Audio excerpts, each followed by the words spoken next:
سلام علیک یا رسول اللہ یا حبیب اللہ صلی اللہ تعالی علیہ وسلم۔ ایک مرتبہ سبھی حضرات بلند آواز میں کہیں نویت سنت علیہ۔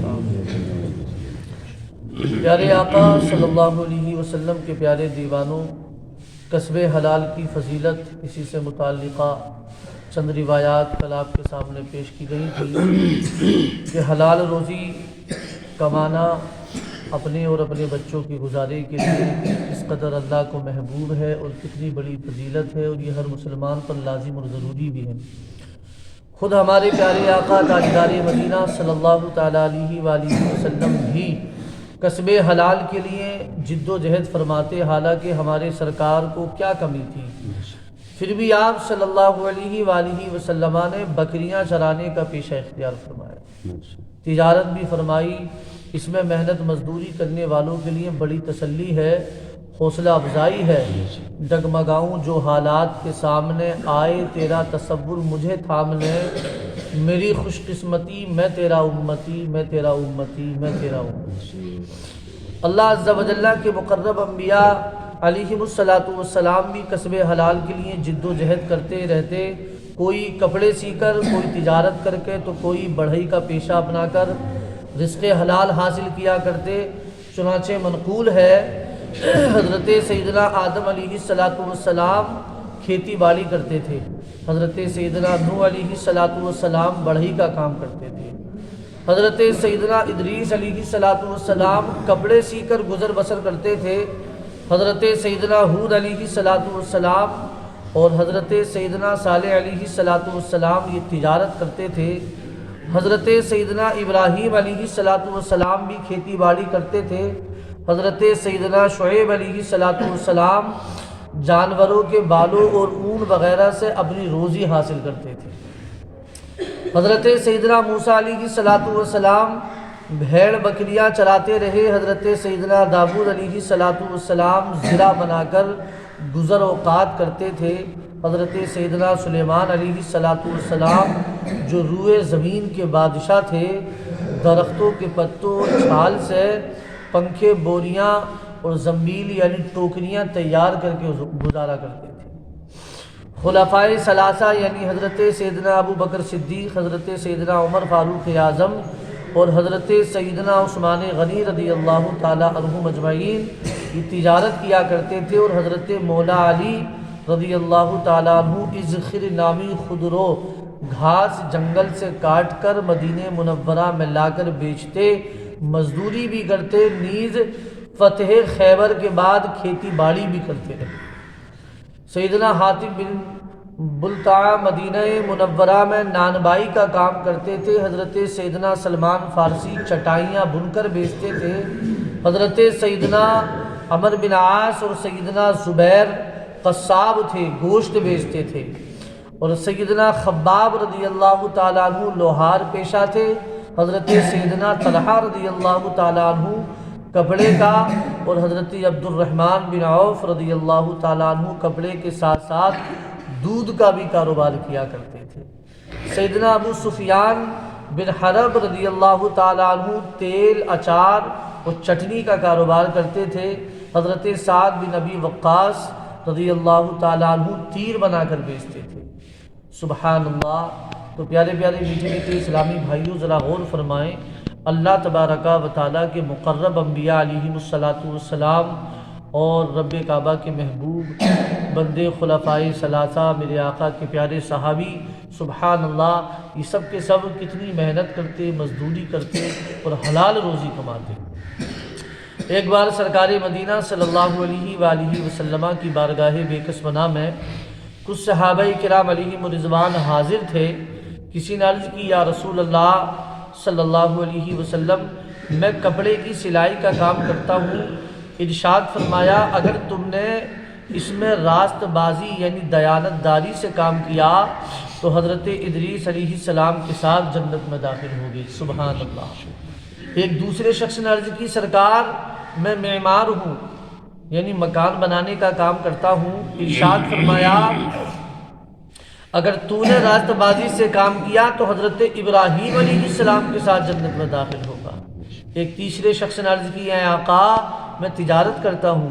ارشاد فرمایا اگر تو نے بھی راست بازی سے کام کیا تو تو میرے ساتھ جنت میں داخل ہو۔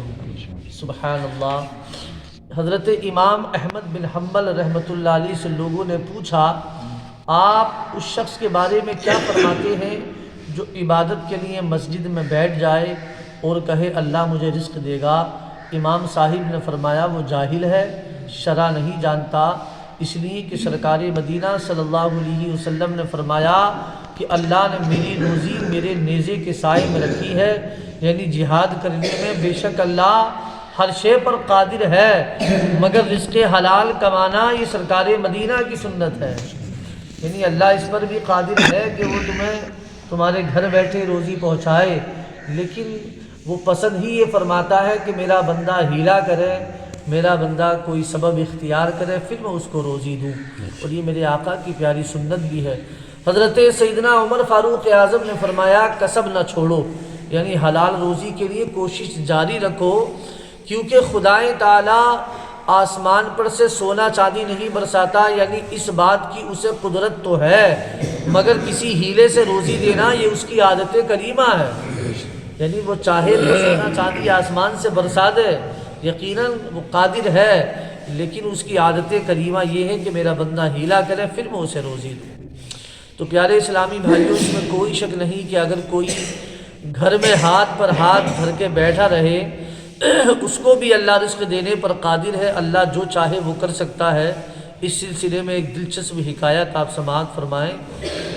ایک بزرگ کا بیان ہے کہ وہ دل میں روزی طلب کرنے کا ارادہ کر کے گھر سے نکلے اور ایک جنگل میں گزرے، ایک مقام پر بیابان میں کیا دیکھتے ہیں کہ ایک لومڑی نہایت فربا تر و تازہ بیٹھی ہوئی ہے، یعنی موٹی بڑی تر و تازہ ہے، جس کے نہ ہاتھ ہیں نہ پاؤں اور آنکھوں سے بھی اندھی ہے۔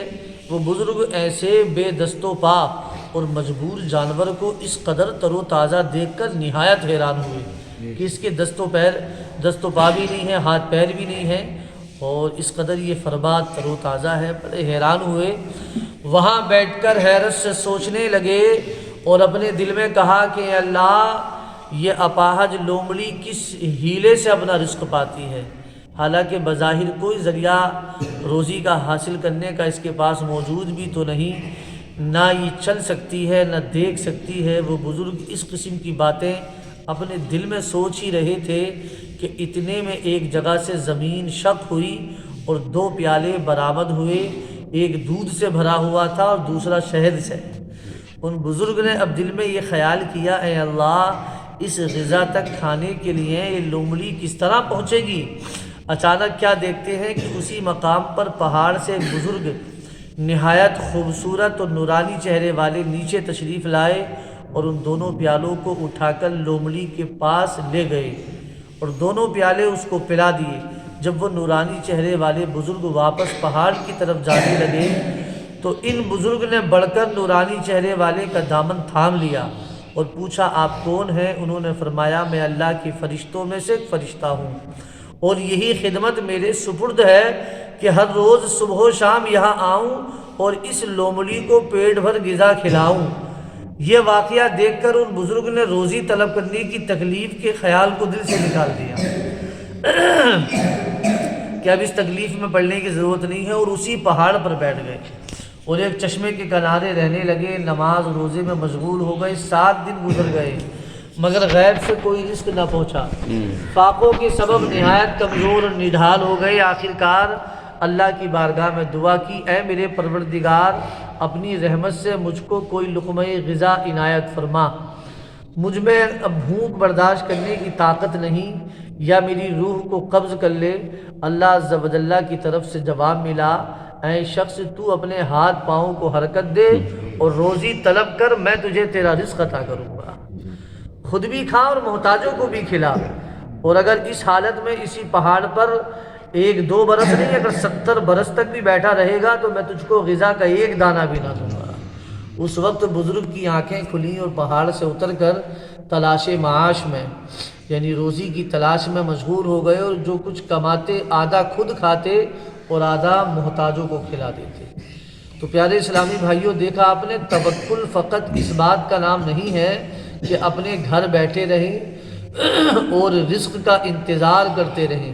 یہ دنیا عالم اسباب ہے، اس میں کچھ نہ کچھ کوشش کرتے رہنا چاہیے اور اسباب کا سہارا بھی لینا چاہیے۔ جیسا کہ ایک شخص سرکار مدینہ صلی اللہ علیہ وسلم کی خدمت بابرکت میں حاضر ہوا اور عرض کی، حضور میں نماز پڑھنا چاہتا ہوں، میرے ساتھ اونٹ بھی ہے، میں اس کو یوں ہی چھوڑ دوں اور اللہ پر توکل بھروسہ کروں؟ تو میرے آقا نے ارشاد فرمایا، پہلے اس کو باندھ لو پھر توکل کرو۔ تو پیارے اسلامی بھائیوں، حالانکہ اللہ عز و جل بغیر کسی رسی کے بھی اونٹ کی حفاظت کرنے پر قادر ہے، مگر اسی نے اس دنیا میں اسباب رکھے ہیں، سببوں کو پیدا کیا ہے۔ وسائل و وسائل کا وہ یقیناً محتاج نہیں، مگر اس کی اپنی مشیت یہی ہے۔ دیکھیے، وہ اگر چاہتا تو خود بھی اسلام پھیل جاتا، وہ چاہتا تو خود بھی اسلام پھیل جاتا، لوگ راہ راست پر رہتے۔ وہ انبیاء علیہم السلام کا محتاج نہیں ہے، لیکن اس کی مرضی یہی ہے کہ انبیاء علیہم السلام اس کے دین کے لیے محنت کریں۔ اب اگرچہ نبوت ختم ہو گئی، تاہم اسلام کی تبلیغ کا سلسلہ جاری و ساری ہے، اور اب یہ منصب امت مصطفیٰ صلی اللہ علیہ وسلم کو دیا گیا ہے۔ اگر اللہ چاہے تو ہمارے بغیر بھی لوگوں کو سنتوں پر چلانے پر قادر ہے، مگر وہ چاہتا ہے کہ ہم مسلمان محنت کریں، لوگوں کو نیکی کی دعوت دیں، احیاء سنت کے لیے جد و جہد کریں، اور یوں وہ ہمیں بہت سارا اجر و ثواب عطا فرمانا چاہتا ہے۔